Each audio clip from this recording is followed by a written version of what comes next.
You're looking outside, and as you gaze from the top of the tram, we are expecting some breezy conditions to gusty winds in our local mountains. That has been the case overnight, with winds approaching 40 miles per hour. It's a beautiful start to the day. We're going to be rivaling record numbers again, and despite the fact that it's very pleasant with the warm weather, the red flag warning gives us all reason to be concerned.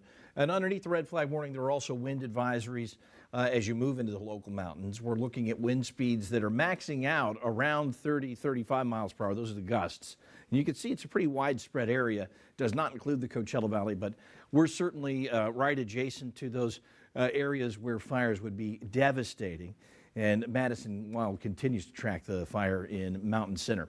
We'll have more from her later in the broadcast. High pressure will stick around through the next couple of days, keeping our temperatures elevated, keeping the dew points low.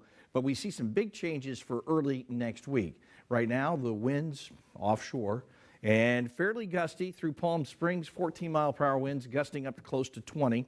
We're seeing gusty winds in Riverside and up around the Colorado River. Winds running in the 20 to 25 mile per hour range. So winds certainly a problem, and as we move into the sunrise period through the early morning hours, you're going to see some gustier winds kicking up. In the mountains right now, we're seeing winds up around 14 miles per hour.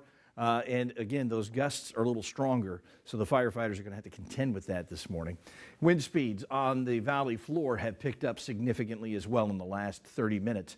We're seeing stronger winds through Cathedral City and winds up around 20 miles per hour in Desert Hot Springs and Thousand Palms. Right now, our temperatures very warm, 75 in Palm Springs. Otherwise, we're in the 60s mid-valley, in the 50s at the East Valley. Didn't cool off much overnight. We are actually running about 10, 12 degrees warmer than we were yesterday morning. And of course, the dew points exceedingly low, down in the negative numbers up around Idlewild. And of course, that's very close to Mountain Center. It tells you what those firefighters are contending with this morning, and it's really difficult firefighting conditions. 87, our target high today, 85 tomorrow, and then into early next week.